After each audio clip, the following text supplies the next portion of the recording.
साल 1932 में ऑस्ट्रेलिया ने एक ऐसी जंग की शुरुआत करी जो जंग किसी देश या किसी ग्रुप के खिलाफ ना होकर एक मासूम से पक्षी के खिलाफ थी और इस पक्षी का नाम था ईमू।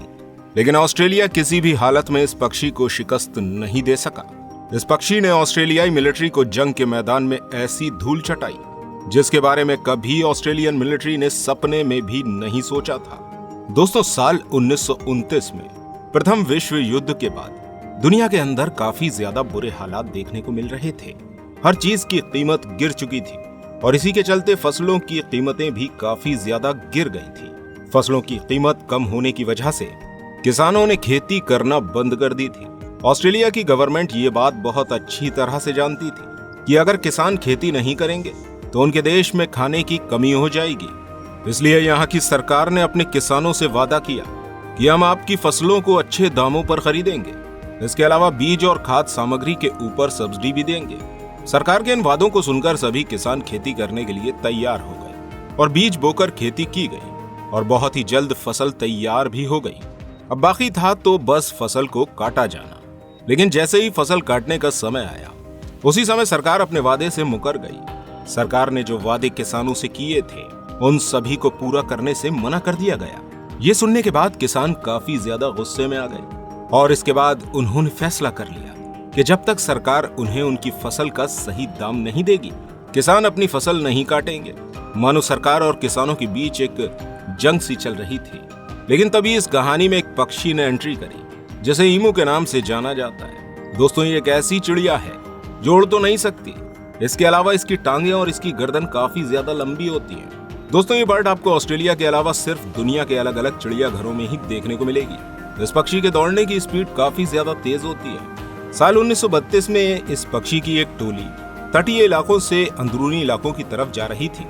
दोस्तों, ये उनका ब्रीडिंग सीजन था। ये टोली कोई छोटी मोटी नहीं बल्कि इसमें तकरीबन 20,000 से ज्यादा पक्षी मौजूद थे। जब ये पक्षी ऑस्ट्रेलिया के अंदरूनी इलाकों में आए तो यहाँ उन्होंने पकी हुई फसलों को खड़ा हुआ देखा। इन फसलों को देखकर अपनी भूख मिटाने के लिए पक्षी खेतों में जा घुसे। खेतों में घुसकर इन्होंने खेतों के अंदर आतंक मचा दिया और पूरी फसल को तहस नहस कर दिया। किसानों ने पक्षियों से बचने के लिए अपने खेतों के चारों तरफ बाउंड्री बना ली, लेकिन वो छोटे छोटे जानवरों के लिए बनाई गई थी। ईमू पक्षी इतना बड़ा होता है कि वो उस बाउंड्री से बहुत आसानी से कूदकर अंदर घुस गया और किसानों की पूरी फसल को बर्बाद कर दिया, जिसकी वजह से किसानों को काफी भारी नुकसान उठाना पड़ा। दोस्तों, ईमू के अंदर घुसते ही उन्होंने अपने पंजों से पूरी बाउंड्री को तोड़ दिया, जिसकी वजह से खरगोश और अन्य छोटे जानवर भी अंदर घुस आए। ये सब देखकर किसानों ने इस चीज की शिकायत सरकार से करी। इस घटना के बारे में सुनकर सरकार भी काफी ज्यादा परेशान हो गई, क्योंकि सरकार एक तरफ तो किसानों से मोल भाव कर रही थी, लेकिन फसल का पूरी तरह बर्बाद हो जाना एक बहुत बड़ा मुद्दा था, क्योंकि ऐसा होने पर भूखे रहने की नौबत आ जाएगी। इसी मुसीबत से निपटने के लिए ऑस्ट्रेलिया के रक्षा मंत्री सर जॉर्ज पियर्स ने अपनी फौज भेजी ताकि ये फौज इस पक्षी को पूरी तरह खत्म कर दे। फौज को लग रहा था कि वो मशीन गन के जरिए कुछ ही दिनों में इन पक्षियों का सफाया कर देंगे, लेकिन किसी को नहीं पता था कि ये जिस काम को इतना आसान समझ रहे हैं वो काम इतना आसान है नहीं। अक्टूबर साल 1932 में इस वॉर की शुरुआत हुई। सेना के सभी जवान 2 मशीन गन और 10,000 राउंड गोलियों को लेकर ईमू को मारने के लिए रवाना हुए, लेकिन फौज कुछ कर पाती इससे पहले ही बारिश हो गई, जिसकी वजह से इस युद्ध को यही रोकना पड़ा। बारिश से पहले तो ये पक्षी एक जगह पर इकट्ठे थे, लेकिन बारिश होने की वजह से ये पूरे इलाके में फैल गए। अब फौज को लग रहा था कि ये काम बहुत आसान है और इन पक्षियों को मारने से उनकी टारगेट प्रैक्टिस भी हो जाएगी। बारिश खत्म होने के बाद नवंबर में पहली बार फौज और ईमू का सामना हुआ। सबसे पहले कैंपेन नाम के कस्बे में 50 ईमू को देखा गया। इन चिड़ियों को देखकर फौज उन्हें मारने के लिए उनके पास पहुंची, लेकिन ये पक्षी फौरन ही भागने लगे। फौज ने इन पक्षियों का पीछा करना चाहा, लेकिन जमीन ऊबड़ खाबड़ होने की वजह से फौज के ये सैनिक ठीक तरह निशाना नहीं लगा पाए। इसके अलावा मशीन गन से भी ईमू पर ठीक तरह से निशाना नहीं लगाया जा सका। दोस्तों, सारा दिन फौज के सिपाही इन पक्षियों को मारने के लिए इधर उधर भागते रहे और कई सारी गोलियां चलाई गई, लेकिन पूरे दिन में सिर्फ 12 ईमू को ही मारा जा सका। इस घटना के 2 दिन बाद फौज ने एक बार फिर से कोशिश करी। पता चला कि स्थानीय नदी के पास एक बांध बना हुआ है जहां 1000 ईमू इकट्ठे हैं। अब इस खबर के मिलते ही सेना के जवान फौरन इन पक्षियों को मारने के लिए पहुंच गए, लेकिन बदकिस्मती से उनकी बंदूकें जाम हो गई और इससे पहले कि इन बंदूकों को ठीक किया जाता, ये पक्षी एक बार फिर से भागने में सफल हो गए। अगले कई दिनों तक फौज ने लगातार कोशिश करी, लेकिन इतनी कोशिश के बावजूद भी फौज को कामयाबी नहीं मिल सकी। अभी पूरी 10,000 गोलियां चलाने के बाद भी फौज सिर्फ 1000 पक्षियों को ही मार पाई। इस युद्ध में सैनिकों को सिर्फ 10% ही सफलता मिली और दूसरी तरफ ईमू, जो अपनी संख्या में 20,000 से भी ज्यादा थे, उनकी संख्या कुछ खास कम नहीं हुई। जैसे जैसे ये खबर फैलना शुरू हुई तो लोगों ने इस युद्ध पर अपने अपने विचार रखना शुरू करे।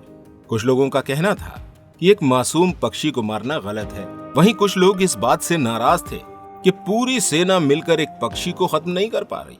लोगों ने इस पक्षी को न मार पाने के अलग अलग कारण बताए। कई सारे लोगों का कहना था कि ईमू की खाल काफी ज्यादा मोटी है, जिसके ऊपर गोली का असर नहीं हो रहा है। जब उस समय के प्रधानमंत्री जोसेफ लाइन्स से इस मसले पर पूछा गया कि क्या हमें अपनी सेना को छोड़कर इस पक्षी को मेडल देना चाहिए और इस पक्षी को ही सेना में भर्ती कर लेना चाहिए, सरकार की इतनी बड़ी बेइज्जती देखकर सेना को फौरन वापस बुला लिया गया। उसके बाद लाख कोशिशों के बावजूद भी कोई ईमू को नहीं हरा सका। ये पक्षी लगातार अपने काम में लगे रहे और किसानों की फसलें बर्बाद होती रही। किसानों ने एक बार फिर सरकार से इस मसले पर बातचीत करी, लेकिन अभी भी सरकार के पास इस चीज का कोई जवाब नहीं था। ईमू को खत्म करने के लिए एक बार सरकार ने फिर से कोशिश करी और एक बार फिर से सेना को ईमू से युद्ध करने के लिए भेजा गया। इस युद्ध का रिजल्ट भी पहले युद्ध की तरह ही आया। दोस्तों, इस दूसरे युद्ध में सेना को थोड़ी सी सफलता मिली जरूर, क्योंकि ये सेना पहले दिन में ही 40 ईमू को मार चुकी थी। इस अनोखे युद्ध का अंतिम नतीजा ये निकला कि साल 1933 से 1948 के बीच तक सेना ने 4 बार ईमू का सफाया करना चाहा, लेकिन हर बार फौज को नाकामयाबी ही मिली। ईमू की जनसंख्या कम होने के बजाय लगातार बढ़ रही थी। जब ये तरीका भी काम नहीं आया तो सरकार ने एक बार फिर से एक नया तरीका निकाला। अब सरकार ने इस मासूम पक्षी के सर पर इनाम रख दिया। किसानों को बंदूकें बांटी गई और जो भी किसान जितने ज्यादा ईमू मारेगा उसे उतना ज्यादा बड़ा इनाम दिया जाएगा। सरकार का यह तरीका कारगर साबित हुआ और लगभग 6 महीने के अंदर हजारों ईमू का सफाया किया गया। लेकिन जब इसके बारे में वन्य जीव संरक्षण को पता चला तो इसके खिलाफ आवाज उठाई गई और सरकार को ईमू के सर पर रखा हुआ ये इनाम हटाना पड़ गया।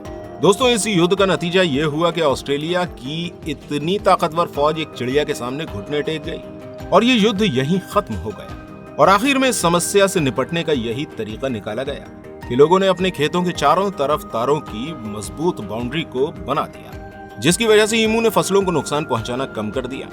आज ऑस्ट्रेलिया के अंदर इन पक्षियों की संख्या तकरीबन 7 से 8 लाख तक पहुंच चुकी है। तो दोस्तों, इस वीडियो के लिए इतना ही। उम्मीद करते हैं आपको वीडियो पसंद आई होगी। अगर आपको वीडियो अच्छी लगी है तो इस वीडियो को लाइक जरूर कीजिएगा और अगर आप जानना चाहते हैं कि चाइना अपने रेगिस्तानों में खरगोश क्यों छोड़ रहा है तो एंड स्क्रीन पर शो हो रही इस वीडियो को जरूर देखिएगा। हम आपसे वहीं मिलेंगे